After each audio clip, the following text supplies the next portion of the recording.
Lost Art with Andrew Cox podcast, Marine Corps League and Till Valhalla Project Ambassador.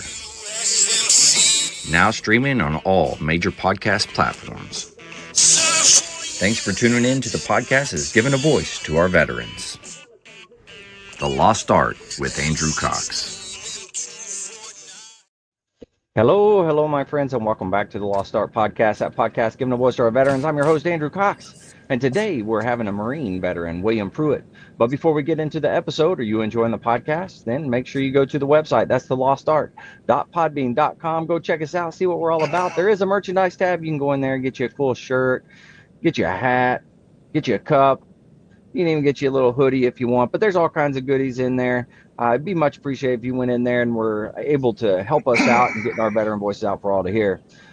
A big shout out to the Till Valhalla Project out there doing some amazing things. If you don't know anything about them, you need to go to their website. That's tillvalhallaproject.com. And for all the Marines out there, those FMF sailors that gotten out, there's a place for you once you get out. That's right. It's called the Marine Corps League. So you should go check them out and try to become a member of the Marine Corps League. You can go to mcleague.org.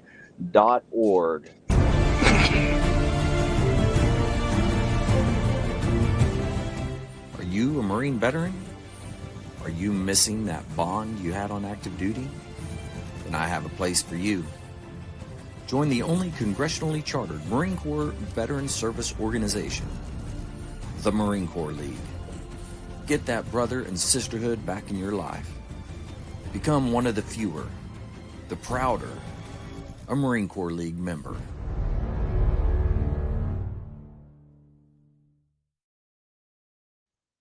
All right. I got my guest here, William Pruitt, Marine veteran. How you doing, man? Doing pretty good. How about yourself? Oh, I can't complain at all, man. I get to listen to you today, so it's going to be great. I don't know. I'm ready to go on the ride. It's different, that's for sure. Well, I guess we'll start at the beginning then. Tell everybody where you grew up, what was that like, and then what drew you to military service? I grew up on Black Gum Mountain there north of Vian, Oklahoma. My Uncle Jack was in World War II in the Navy. My grandpa was in Korea. And then my oldest brother, Stephen, he was in Vietnam. Oh, wow. And I decided, shoot, I'm going to join. And then I saw Marine Corps with the dragon, the old boy killing the dragon with the sword. Yeah, buddy, that was a good one. Yeah, that one roped me in. And then it was a weird thing. Is like where we grew up, I figured Muskogee would be our hub for recruiting. So I went there, and turns out Fort Smith was the guys we should have been talking to. Yeah. So did they continue to recruit you out of Muskogee, or did they send you to Fort Smith? No, Muskogee actually got in trouble for trying to get me, so they had to send me to Fort Smith. Nice. And then I was the first person, I don't know if it's changed since then, but I was the first person in 12 years to go straight out of high school into Marine Corps boot camp. Oh, no kidding. Wow. Yeah, I didn't know that until I got ready to leave. Holy cow, that's wild. And then I went to boot camp San Diego, California. I was the 1st Battalion, Team 1021 out there. It was lead on the trail series. There was a total of 8 platoons altogether. And what company was it? Alpha. Alpha Company, okay. 1st Platoon Alpha Company. And we went through, my platoon itself, we lost, better than half. I'd say. No kidding. 55% of the people that were in there. And there were some dudes that you seriously would have thought would have passed, but mentally, they just couldn't handle it. Ready for it. Wow. No. That's crazy. And then graduated boot camp. Well, what were some of the what were some of the things in boot camp that kind of stuck out to you? Anything interesting happen or anything like that? Well, they put me against a little kid. I can't even remember who he was, doing pugil sticks. You know how they run you into the pit? Oh yeah, yeah. And I just took the pugil stick, and I thought I was going to hit him in the groin, but I didn't. He was leaned too far forward, and I hit him square in the helmet, and his helmet come just flying off of his head. And he just laid over, and I was like, at first I thought I might have hurt him real bad, but he wasn't hurt that bad, thank goodness. And the other one was, man, you know how you go to the confidence course and you got to jump out on that rope out there on the end, and you're like 30 foot in the air? Yeah. I seen no boy miss it one time, and he went straight down. Oh, no. God Almighty, I hope I don't ever do that. Yeah, it's a long drop, man. It's close to, I'd say 30 foot down, probably. Yeah, I'd say that. I mean, it might be 28, but 2 foot. It's close. I mean, it ain't gonna make a whole lot of difference in how it feels when you hit. But surprisingly, other than just being like bruised up a little bit, he was perfectly fine. No kidding. Wow. No broken bones or anything, huh? Nothing like that. And then I just remember the blisters, man. Oh, from sliding down the rope? No, I don't remember how you guys did it, but the way we did it, we had the 3 different phases. One was at one was at MCRD San Diego, and then we did one up in Pendleton for 4 weeks, and then we came back for our last 4 weeks. Yeah. Oh, shoot, yeah, that reminds me. The boxer, Riddick Bowe, he was trying to be a Marine so he could teach Marines boxing. He lasted 2 weeks. Are you serious? Bought his contract out and left. Wow. That was... Well, that's very interesting. That was one of the things that stuck out in my mind. I thought, it lasted 2 weeks, and this guy's a professional, and I'm on my last week here. I got this beat, I got this beat. Well, I told myself. Yeah. Holy man. And then I came home, went to MCT out in Pendleton. Did that because now, did you know? Did you know what your job was going to be when you signed up? I thought I knew what my job was going to be, but turns out Marine Corps, they needed something different. Okay. Because my first job, I was going to be a helicopter frame mechanic. Okay. And they set me up for a 6-year contract on that, straight out the gate. Right. And I thought, okay, that'll work. I understand the extra schooling. And then they dropped me from that down to a machinist, which would have been just a regular 4-year contract. And it said it'd be 1 or 2 of these jobs. Turns out it wasn't neither one of those. Oh my God. Basically, the guys who supplied the showers and the water and all that in the field, that's what I did. Yeah. Oh, okay. Hygiene equipment specialists. I got Basically just overrated plumbers. Yeah, but you're everybody's favorite person when it's they're out in the desert and they need water, showers. They need and stuff. water, showers, or they need their laundry done. Yeah. And I remember we were in Skittering, Turkey. I think it was 98. I think it was 98 or 99, one of the two. But there was this girl that, how them pretty Marines are. Think their backside don't stink like everybody else's. Right. And one of the other female Marines didn't like her. Went and dunked her stuff off in the ocean right off the port and throwed it right in the dryer and said, "Here you go, sweetheart. Your stuff is done." Oh, that's fun. Yeah. Jeez. Well, what was the school like whenever you had to go to the school for that? We went out to Courthouse Bay out at Camp Lejeune. We were there for 3 months. And they taught us the RO units. There was 2 different kinds of RO units at the time. One main one was the ROPU, which did 3,000 gallons per 24 hours. Right. And then they had another more mobile unit. Did about the same, but we didn't touch it all that much. And then we learned about the pumps and stuff like that, 600s, 125 GPM pumps and all that other stuff. And And you then, basically you were learning how to work on them and stuff. yeah, fix them, repair them, and everything else. And I remember my first duty station when they sent me there. I was at Lejeune the whole time, but Oh, nice. when I showed up, I called my master sergeant, the first sergeant. He didn't appreciate that much. It happens. Well, yeah. I mean, but That's funny. I can recall just as many good days in the Marine Corps as I can bad days, dude. Oh, Because yeah.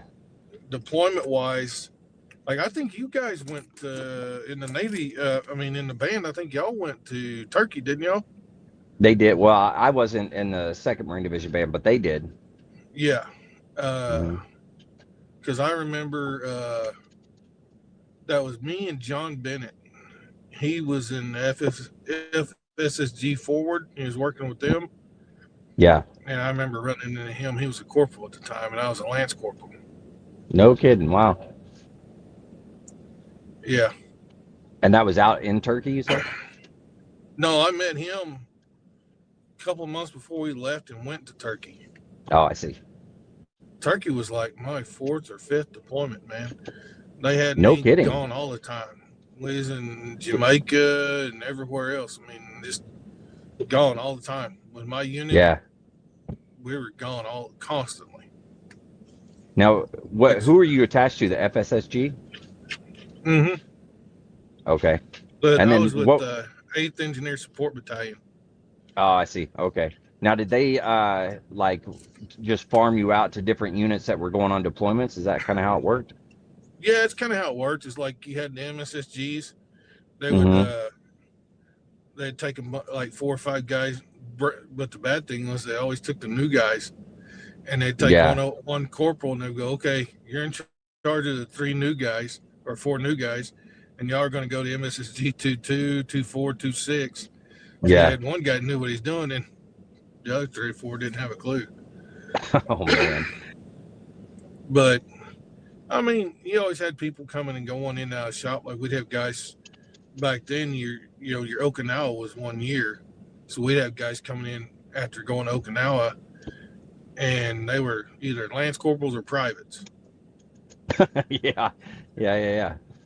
Because That makes sense. that was the only way it went with Okinawa. You either did good or you did bad. Yeah. But Lejeune, it was. Where I was at French Creek, they actually called it Felony Creek. Are you serious? Yes, sir. So And you're then saying there was a lot of people getting in trouble there? oh, dude, we come back from my very first deployment. We went to Estonia in '97. I'd only been at the yard probably 3 or 4 months, Yeah. and I can't remember the guy's name, but we locked up our rooms and everything. We left and went over there, and we came back, and I want to say the guy's name was Tolliver or something, Tyler or something like that. Okay. But he had a little business with the women in the barracks that he was Oh running. no. Oh wow. And we walked into our room, and there was a lady in our room that we didn't know. Like Yeah. both me and my roommates were gone on that deployment, and we come back and we didn't know who she was. And he wound up getting a felony for all that stuff. Wow. And that's when it started. Yeah, I started to realize when they said "Welcome to Felony Creek" the first time I got there that they were not joking. Well, I remember when I was on Lejeune, they had I was walking over to the Ismet, but we cut through the little wooded path there, and somebody had a still out there in the woods, cooking them some moonshine out there. Oh yeah, they were doing that in the barracks. Oh my God. And, yeah, man, I wish I remember that sergeant's name. He was a blonde-haired guy, but he made his own beer right there in his own room. No kidding. Wow. Yeah, and Man. it's pretty good beer too. That, we shoot from there. We used to go like I met up with a couple other Marines. We wound up going to, there used to be a bar. I don't know if it's still there or not. It used to be called the Tar Heel Opry House. mm, There, that sounds it's familiar. close over toward. Oh, I'm trying to think of where the helicopter guys were at.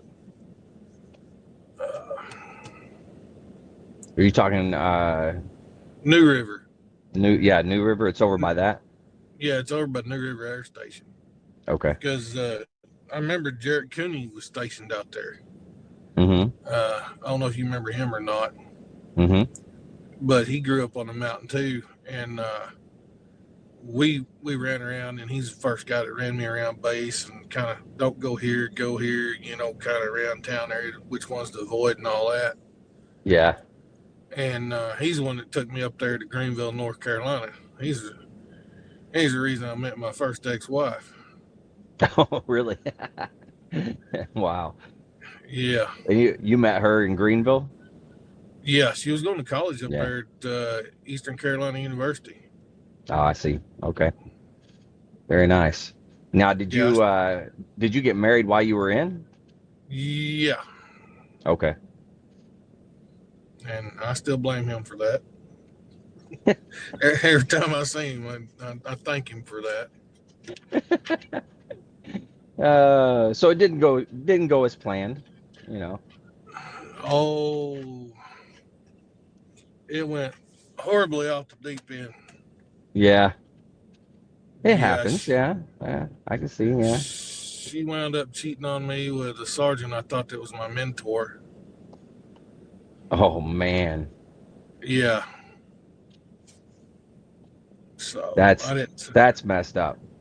Yeah, I didn't take that very well. Mm. That's why I went from an E4 down to an E2 before I got out of the Marine Corps. Oh, really?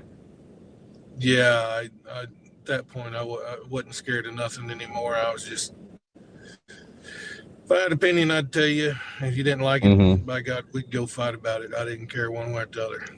Yeah. Well, you've kind of been that way as long as I've known you. So. Well, it got a lot worse then. It was a lot worse then. I mean, you mix the drinking in and you go with that, it just Oh makes yeah. things worse. Yeah, No, that's a true statement. I did my plenty share of that, and Now, I did got out. you did 4 years total? Yeah, Okay. total 4 years. What I wound up doing, but I've seen some pretty places, and I've seen some bad Yeah. places too, like Jamaica. You don't go to the good side of Jamaica in the Marine Corps. It You it see just don't happen. the bad stuff, huh? Oh yeah, you don't get to see the good side of it. We was over there building schools and churches and stuff like that for them, helping them Oh rebuild and wow. stuff. Yeah. I remember in '99 that Hurricane Mitch recovery. We went to Guatemala to help those guys down there, and we set up on the beach, and then the Army shows up with their trailer. We're trying to fill our 50,000-gallon water bladder. Mm-hmm. They stretch a hose out there and they let the water, just simply please turn their machines on and everything. Just an hour and a half later, 50,000 gallons of purified water, they're done. What? And we're looking at each other like, dude, we've been at this for 2 days and we only got 12,000 gallons of water. Wow. Well, they must have the new and improved updated systems. Oh yeah, their system came on a semi trailer. They just Yeah. parked it and went to town. Wow. Which made us all feel kind of bad. Man. So it took you, well, you said they were done in a couple of hours, and it took you guys 2 days to do it? Yeah. Holy cow. Yeah. Yeah. Because That sounds right. Marine Corps equipment. Yeah. yeah, I mean it's just A little slower. a little slower. We got to fight for everything. No, I got stationed with the 8th Engineer Support Battalion straight out of school some of my buddies, they went to Okinawa, some of them Mm-hmm. California, places like that. And then, you just kind of settle in at first, like any new duty station or anything you do in life, you're Right. kind of worried about everything that first couple of months. And then my warrant officer Wilkerson, the first one we had, the first, OIC I had, Yeah. he's really, really good dude, down to earth, and I respected the hell out of him, did a lot of work for him, spent a Mm-hmm. lot of days working when everybody else was, kicked back, drinking, or doing whatever they were doing, because Right. I had that drive to do as much as possible for him, because Mm-hmm. he put me on a meritorious board for Lance Corporal. I didn't make it. Dude, I swear that thing they use to measure is off. That little ruler they use, because I used this actual machinist scale for mine to set my badges right. Oh, I think yeah. that's where I went wrong. If I'd have just used the same thing they used, I'd probably been right. Oh, that's funny. Well, those little rulers and stuff, they're made of plastic and stuff, and they just, they're not cut perfect. I know, and that's why I used the machinist scale to make sure Yeah. everything was perfect. And they still And hit you on it. yeah, and he said it's Oh, probably man. a hair width. I said, you can see 0.003 of an inch difference in that. He said, is that how wide a hair is? I said, yes, sir. That's how wide a hair is, 0.003 of an inch. Oh, that's funny. Everything else was great. And then I didn't get that one. He put me up for another one.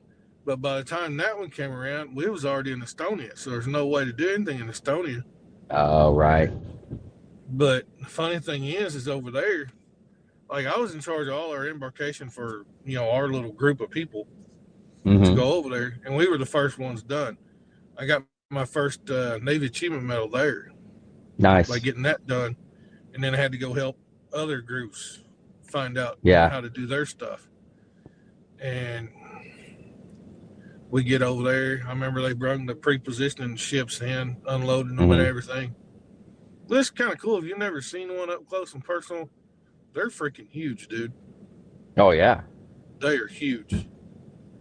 And got all the stuff off the boats, playing with everything.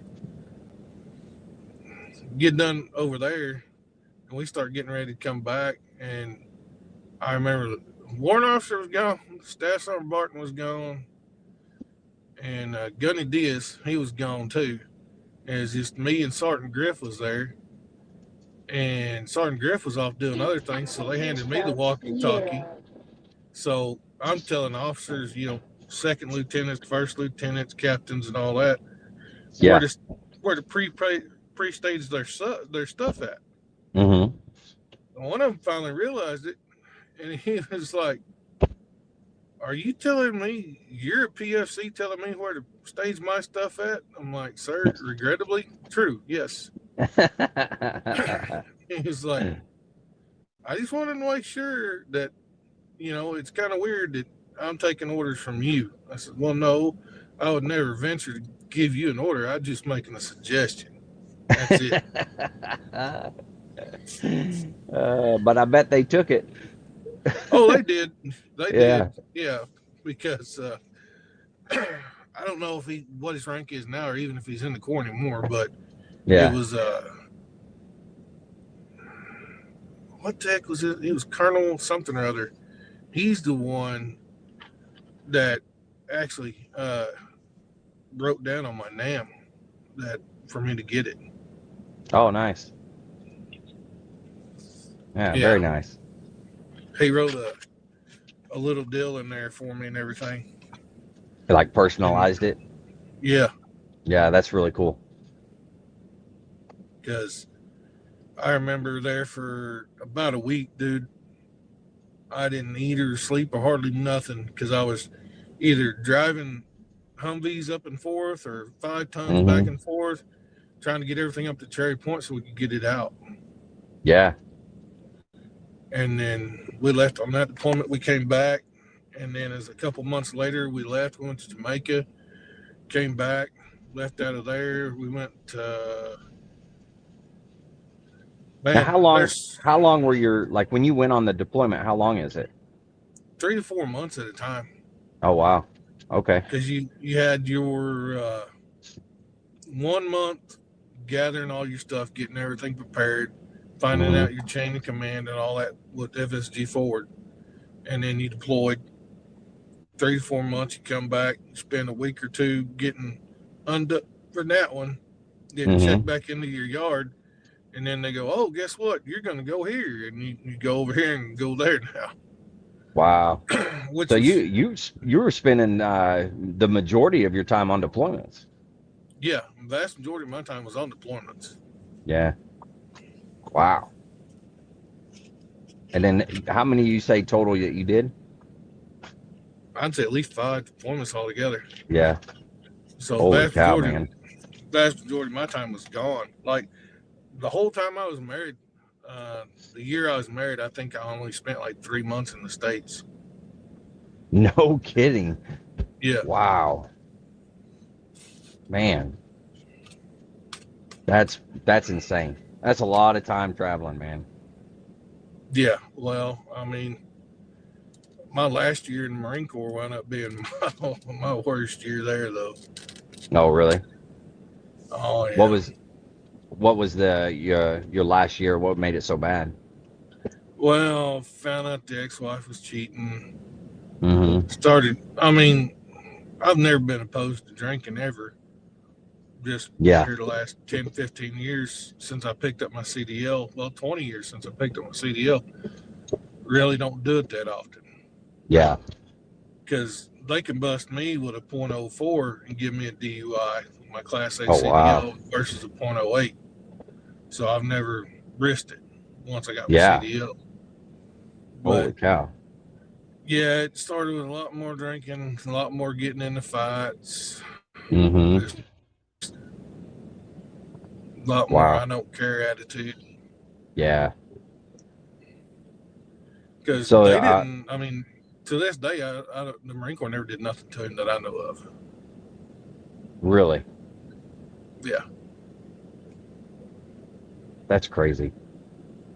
I wound up getting divorced from her, moving to Tulsa, was working as a plumber during the summers and a machinist during the winters. I did Okay. that for about 4 years. And then I met my Now, second ex-wife. okay. She wound up being my second and third. Second and third? Mm-hmm. Me and her chased each other around. We was together probably off and on. Well, from 2004 to 2010 or 11, we finally got married. Yeah. Because I remember I moved down to, it was 2009. Mm-hmm. I moved to Kermit, Texas, which is west Odessa, Texas on Highway 302. And I started out driving a vacuum truck, water truck, hauling water, stuff like that, to disposals or fresh water out for when they're fixing to drill a rig, Right. fixing to drill a hole. And I worked this one location 4 days by myself.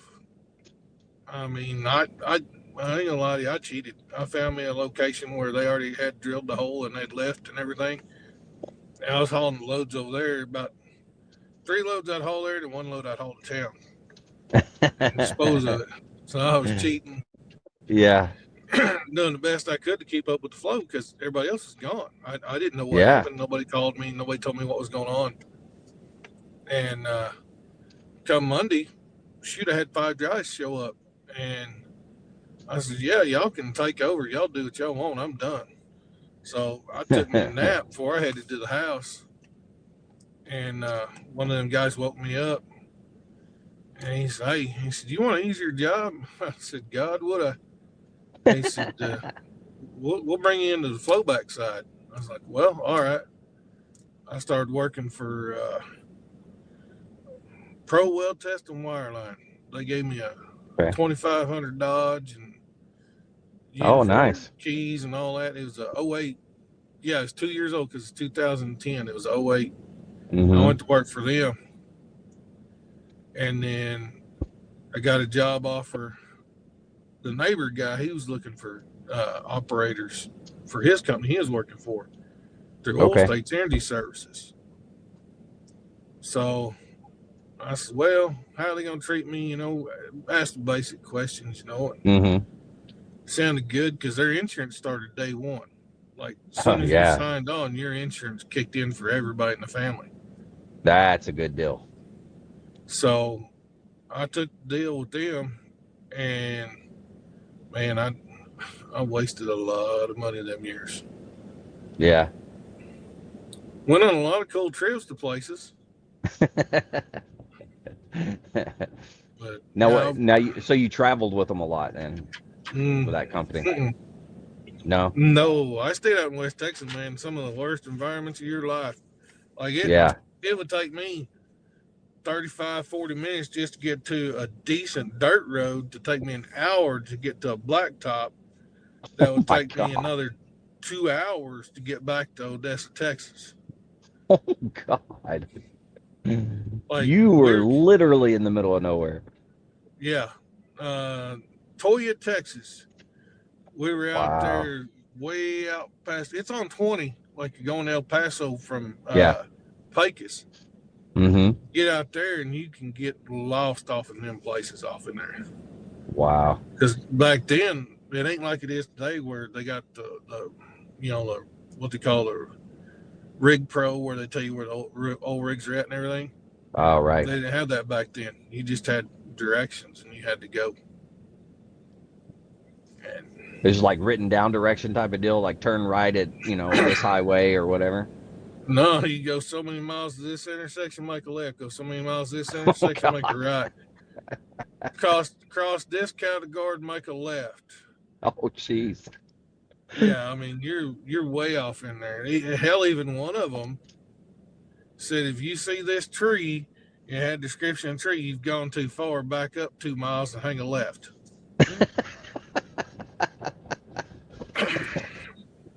And it's bad directions, man. You had to park, bloodhound to find some of these locations. Yeah. I saw one at night where I was supposed to be. I was going to show up way early, and it took me. I was going to be there probably, if by my calculation I'd have been there at midnight, but I didn't get there at midnight. I got there at 5:30 in the morning. Oh God. Because the road they were talking about wasn't a road per se. It was more like two dirt bike trails running side by side. Oh jeez. So I had to take that. When I finally figured out that was the road I had to take, I got on it and went out that way and finally found it. Wow. That makes for some interesting times trying to find direct or do directions like that. It definitely keep you occupied. And then you try to tell people how to go that way. Yeah. Like back in 2004, I got my Class A CDL. And I started working for a company called A. Passmore and Sons Trucking. And I worked for them. Shoot, I was with them all the way up until like 2009 when they sold out to Prime. I found me a company. I was happy. He treated me good, treated me fair. Everybody was happy. Very nice. And you were with them for how long? Oh, shoot. I was with them almost 6 years altogether. Nice. I was happy there.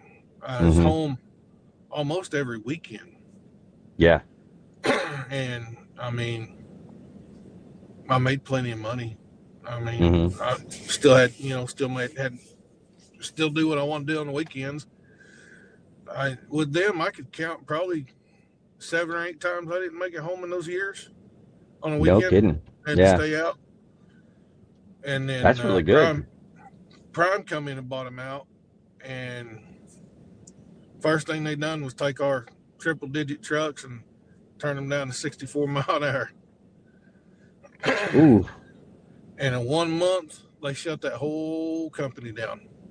A. Passmore and Sons got, in 1 month, 325 trucks got turned in. Wow.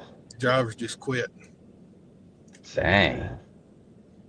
Yeah, That's I went crazy. I went to go to work for Paul Transportation. They were out of Enid, Oklahoma. Now they're out of Tulsa. Yeah. But I went to work for them. I didn't even last 6 months with them before, I went to move down to West Texas with Misty, Mm-hmm. because they were not even close to being the same kind of trucking company. Yeah. They didn't care. I went down there and, eventually started doing that well testing. I stuck with it till, I want to say 2013, 2014. Okay. I went up to Hennessy, Oklahoma, and I started driving. No, it was 2012, because I went to North Dakota for Sandbox Transportation. Hmm. I was driver number 2 for them. Okay. And it was a new idea. They had this belt that had these fingers on it, and they would dump the sand down, and supposed to cut down on dust and everything. And you All haul right. them in a box, and they just put the box with a big forklift on there, and then just go. It was a really good idea. Did it work? Worked good, yeah. Yeah. We were able Very to nice. deliver all the sand that they needed for that frac job within 24 hours on location. And Wow. that just don't ever happen. Yeah. And wound up, me and the young man they had as a manager up there didn't see eye to eye on a lot of stuff, because it was his first job in the oil field, and he figured he could tell somebody like me how the cow eats cabbage, and he found that wrong. It didn't work out that way. Oh, Come man. back to Oklahoma, and I remember that the first time I'd seen Brandon Kisselberg in years. I'm walking Yeah. to Walmart there in Salisaw, and I'm wearing flip-flops and a t-shirt and a pair of shorts, 32-degree weather. And he Oh, asked me if I was jeez. okay. I said, yeah, why? What's going on? He told me, he said, it's cold as hell out here. Why are you wearing that? I said, man, brother, I just come from North Dakota. This ain't nothing. Oh, yeah, that's a good point. Yeah. It gets So, stupid cold up there.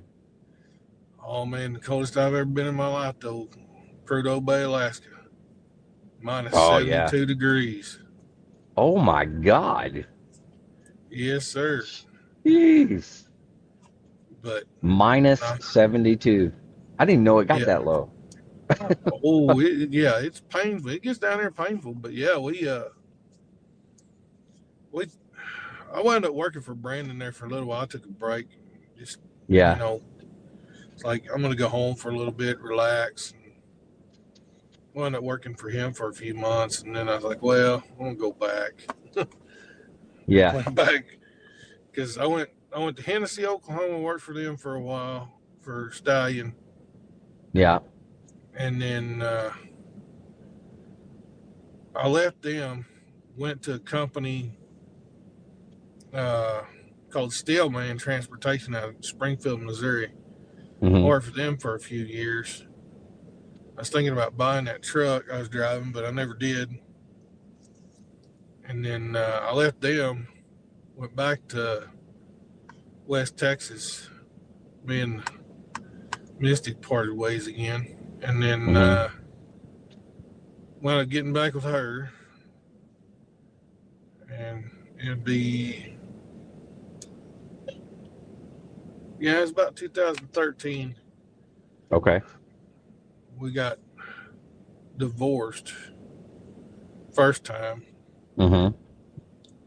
And then I remember I was trying to take care of Dad and drive over the road at the same time because he got dementia real bad. and and just too much going on Mm-hmm. one time. Went through that and did his funeral services and all that. Yeah. Honestly, I didn't talk to nobody for probably 2 years after that. Really. Yeah, I just drove. Just had a hard time dealing with it, and just wanted to get away. Yeah, more or less didn't want to deal with it. Yeah. And then during those 2 years, where were you driving? Down in I was here in like regional, uh, okay. Oklahoma, Texas. I mean, I drove plumb out Gotcha. to New York sometimes, just kind Oh of wow. all lower 48. Mm-hmm. And then I went back out to West Texas. My oldest son, Ashton, called me. He needed some help.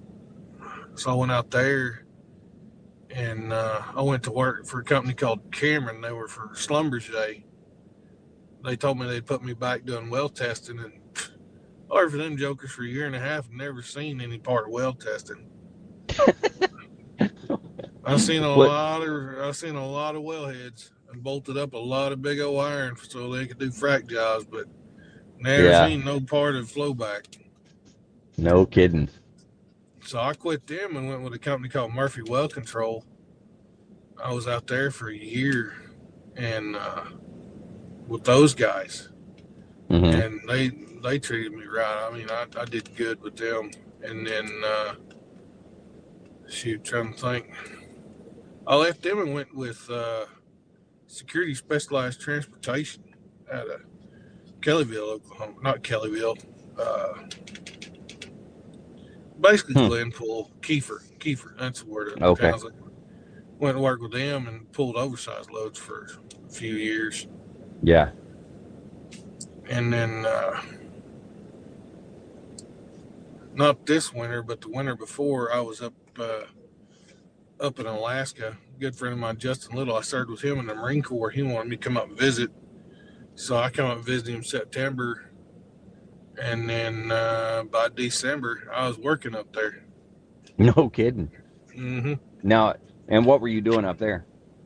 Same thing, driving for somebody? Driving semi trucks, and uh, I was doing winch truck. I don't know if you ever seen those or not. They'll lay the front of the trailer down and winch things up on there, and then Oh they'll yeah, turn yeah, around and yeah. pick it up. I was doing that and water and hauling water, oil-based mud, water-based mud out to the rigs and stuff, and Hmm. running super vac for them so you could vacuum out like when they set in the cement around the casing, it Mm-hmm. displaces the mud, so you got to use the super vacs to suck it up Oh, okay. Yeah. so it doesn't come completely Interesting. out and contaminate the area around it. Mm-hmm.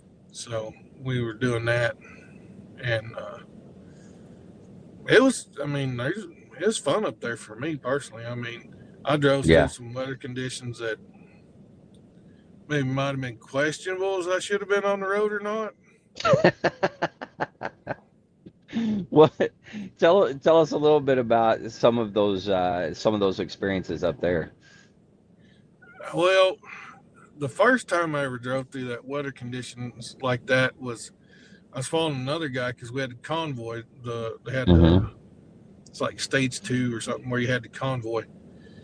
And the weird thing is, they put me in the F-150 and told me to follow a semi truck because that's how we were going to convoy. Yeah.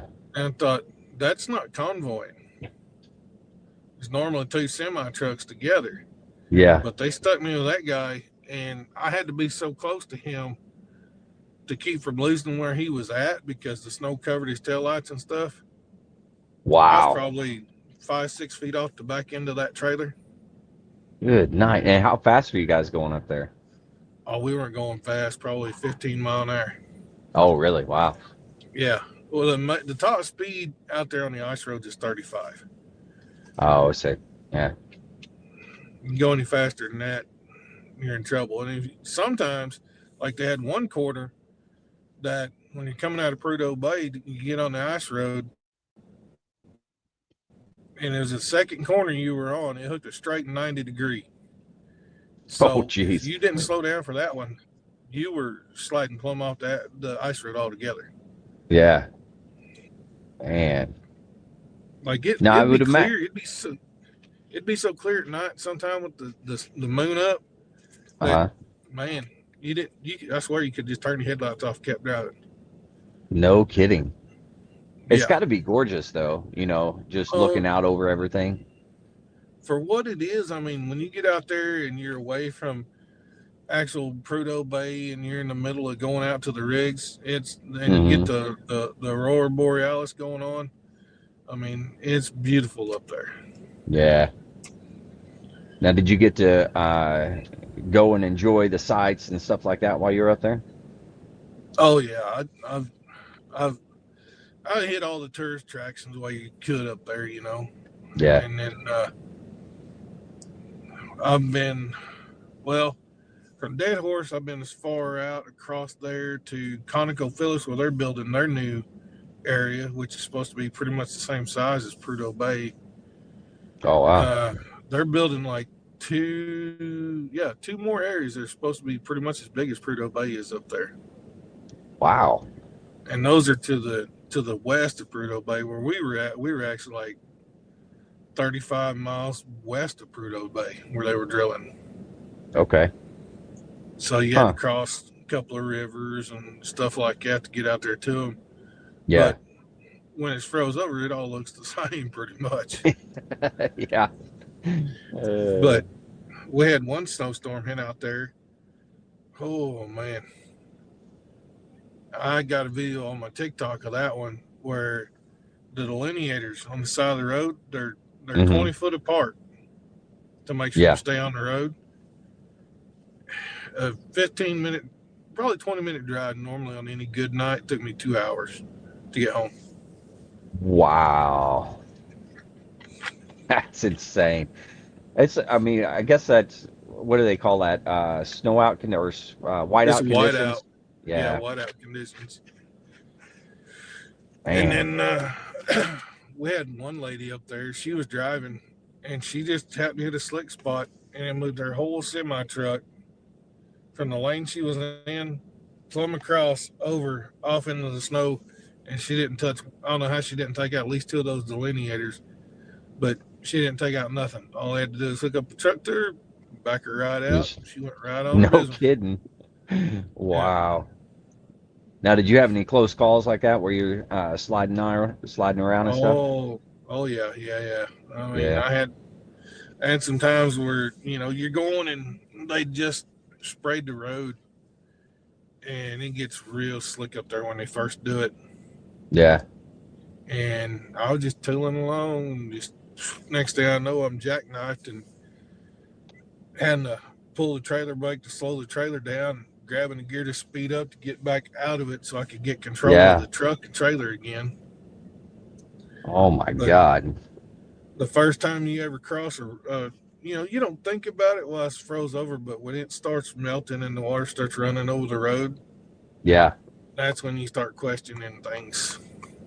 Because the first time I had to go 1.5 miles across a river delta, my hand was shaking so bad. I remember I just finally got it in gear and just took off.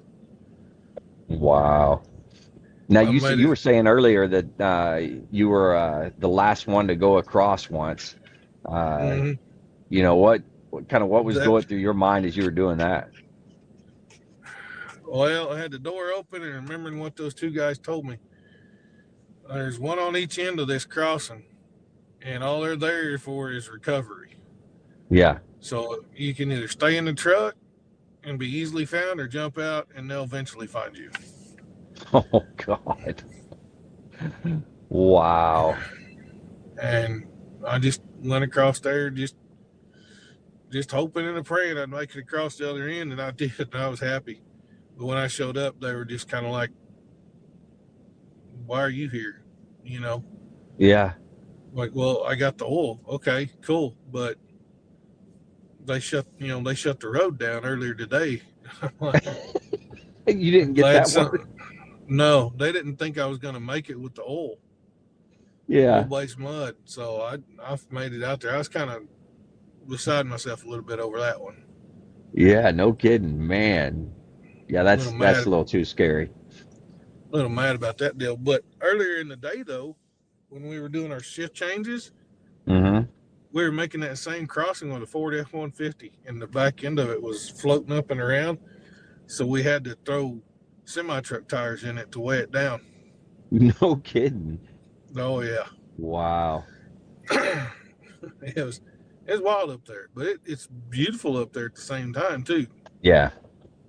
Like I remember And I got then, held up one time for an hour and a half for 14 caribou to cross the road oh because God. you can't harass them, you can't bother them, you can't yell at them, you Yeah. can't do nothing. You just have to let them boys just do their thing. Yeah. That's like out in 29 Palms, you can't touch the desert tortoise. You can't move them. They shut down the whole cax. They'll shut it down because of a daggum turtle. Yeah, but think about how many turtles that got moved and nobody said nothing about them though.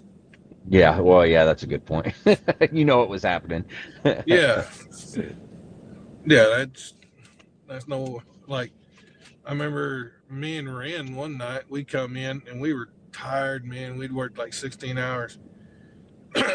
She goes, opens the door, goes, "Oh, look, there's a cute fox." I said, "Close the door." She's like, "What?" I said, "You know the rules. We can't touch them. We can't do nothing. We got to call security." We had to wait on half an hour for the security guy to show up to run that little Arctic fox off. No kidding. Yeah, Wow. I was at the point where I was ready to throw one of them frozen water bottles in the truck at it. So, you said negative 75 was the 72. coldest. 72. Negative 72 was the coldest. Uh, And the reason I remember that is because I had to do a recovery of a vehicle. We had a uh-huh. bobtail water truck that was going west, and an F-150 was coming east, and they hit a snowbank in the road and spun them out right in front of our truck, and I had to recover our truck and bring it back. Wow. Now, I I would think it would be difficult to keep everything running, like your engines and all that stuff. I don't know. Surprisingly, they put a lot of they wrap the motors, and up there you have to have like a tarp up underneath them Oh, mounted I see. so that nothing leaks down below, and you have to have Uh-huh. like the it's like a mat that sucks up the oil.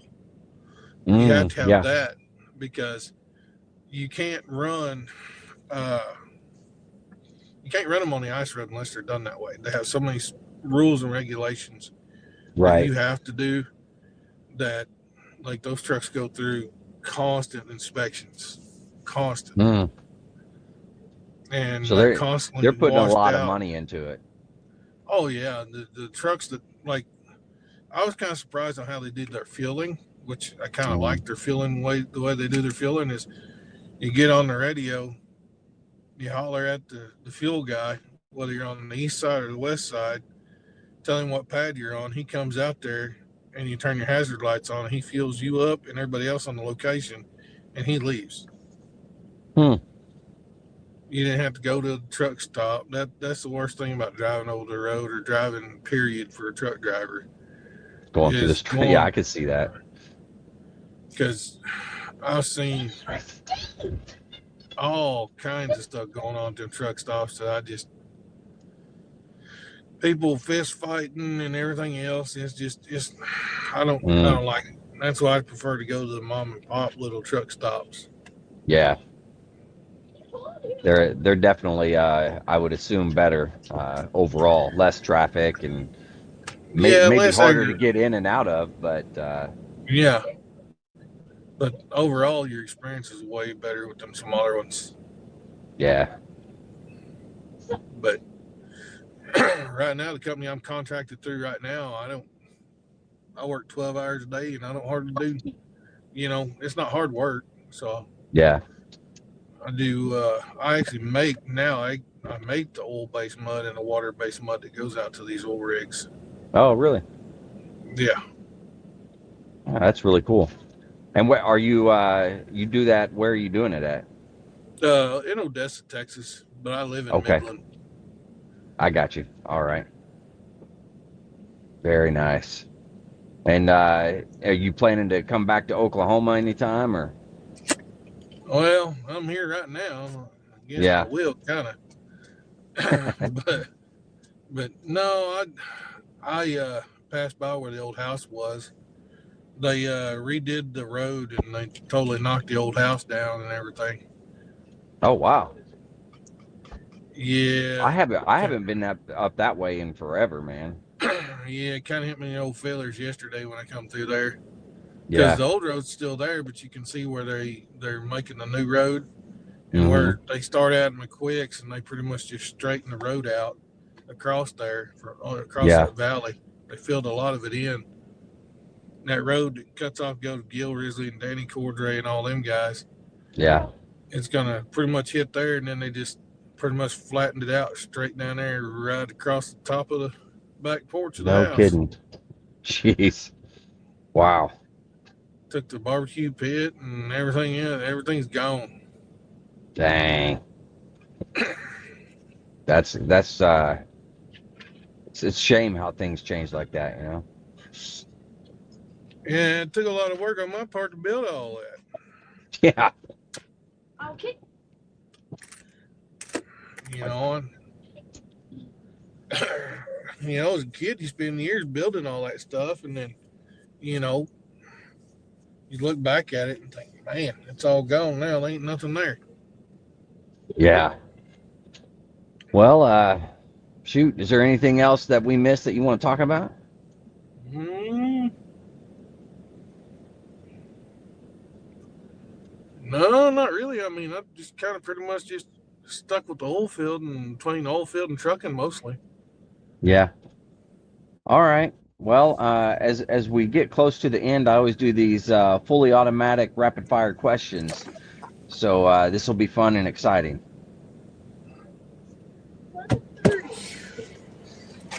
Hey,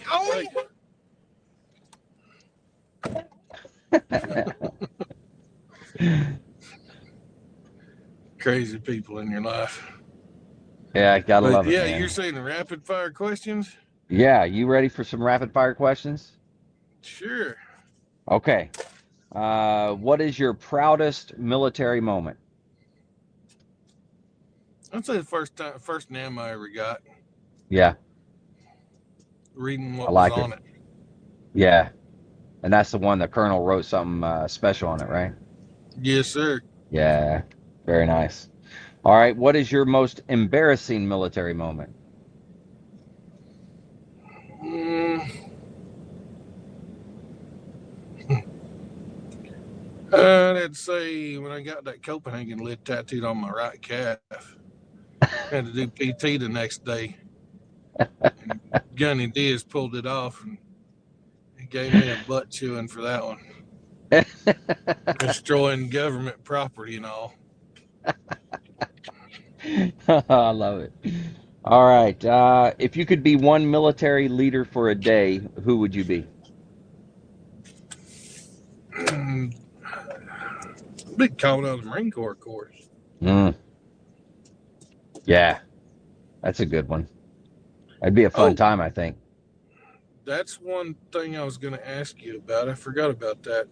Yeah, Did you know they're rebuilding Ton Tavern and it's I supposed to be did. open for November 10th of this year? Yeah, yeah. I had the guy that runs that foundation that's opening it. He came on the Mm-hmm. podcast once and talked about it and everything. It's going to be like a big party or whatever for the birthday there. So it'll be neat. I'm hoping to be there. Yeah, that'd be cool. Yeah. I'm not gonna lie to you. Yeah, this being 250 years and it's a big year. Yes, sir. Yeah. All right. If you could change one rule in the military, what would it be? One rule in the military? Yeah.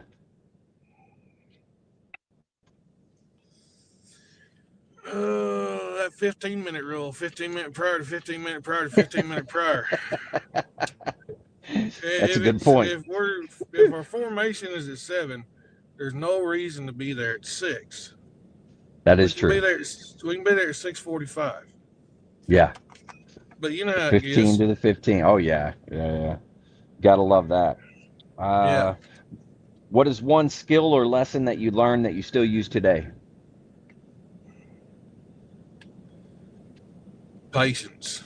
Mhm. I learned that in the Marine Corps. You got to have patience for everything. And I still use that today because, trust me, when you're talking to some of these folks that don't know English down there and you're trying to work with them, Yeah. you got to have patience and understanding. Yeah. That's a good point. All right.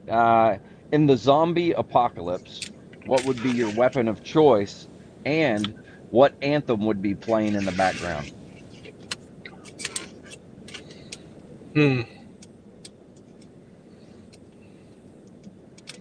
Might have to go with that Godsmack. I stand alone with a fucking, let's see here, a minigun. Oh, okay. I like it. Yeah, that'd be good. All right. What animal best describes your time in service? Raccoon. Okay. All right. I like it. Okay. These are going to be real difficult, so just bear with me here. Which branch of the military has the sexiest uniform? You know the Marine Corps does. And what branch of the service is the best? Marine Corps, obviously. Okay. Yeah. I asked that because I do have guys from other services on here, so I got to ask the question. Yeah, but you know the Army guys are going to say theirs are the best. Well, actually, I've had 3, I think, that have come on, and as far as the sexiest uniform, they've all said the Marines, and then for the which branch of service is the best, it's been a mixed review on that one from the other services. So some of them go with theirs, and some of them, there's been one that went with the Marine Corps. It's like, oh, the Marine Corps is definitely the best. So it was interesting. I think it all boils down to your level of dedication. Oh yeah. You got your Air Force, Army, and the Marine Corps, because the Army and the Navy is pretty much on par. Yeah. As far as your dedication goes, and then you got the Marine Corps. You got to be really dedicated to join up to them boys. Yeah, that's a good point. Yeah, very true. All right, knowing what you know now, would you do it all over again? Yes, but there'd be some caveats. I'd make sure I got everything 100% in writing and guaranteed instead of just, on them military contracts, you never pay attention to them numbers underneath that main number. Yeah. If you look on that line, there's a bunch of numbers underneath that one. I'd have made sure them weren't there. Yeah, makes sense. Other than that, I'd definitely do it all over again. All right, I like it. Well, here at the end, we're here. I'll give you a chance for words of wisdom or anything you want to leave the listeners with. An X is an X for a reason. All right. Is that it? That is it. All right, very well. It took me a long time to realize that, but it is true. Yeah. Those words are true. Yeah. You're not lying, that's for sure. Well, thanks for coming on and doing this, man. It's good to hear your story, and I knew some of it, but I didn't know all of it. So it's good to hear it. So yeah, because we haven't talked to them in a long time. Yeah, it has been a hot minute, man. Now, how long are you here in Oklahoma for? I got to be back to work Saturday morning. Saturday? In Odessa. Yeah. Okay. Are you coming to Salisaw any? Yeah, Mom lives over there. I'll be over there tomorrow night, I think. Okay. I'm here in Salisaw, so. Are you really? Shoot me a message, and then we'll get together or something. Yeah. That'd be great. I didn't know you were back in this area at all. Yeah, it hasn't been very long, but we're going to be here for a while, so. Okay. Yeah. Yeah, because I'm thinking about finding a place probably in South Van myself Yeah. next few years and settling down. Yeah. Getting kind of long in the Yeah. tooth. Yeah, that's right. Well, I'll go ahead and close this out here, but don't go anywhere whenever I finish this. But to all the listeners out there, if you're struggling, need help, anything like that, don't forget the VA has some great resources. You can always dial 988, press option 1. You can text 838-255, or you can go to veteranscrisisline.net and click on the chat icon. Any of those options will put you in contact with somebody that can help you out. But remember, one veteran life loss is one too many. I care about you. I know William cares about you. The whole veteran community cares about you. So please reach out for help. And if you're out there, you're not struggling, reach out to the buddies that you served with, ask them how they're doing. And if they need that helping hand, please give it to them. All right, William, one last time, man. Thank you. I appreciate it. To all the listeners out there, stay motivated. Change your socks.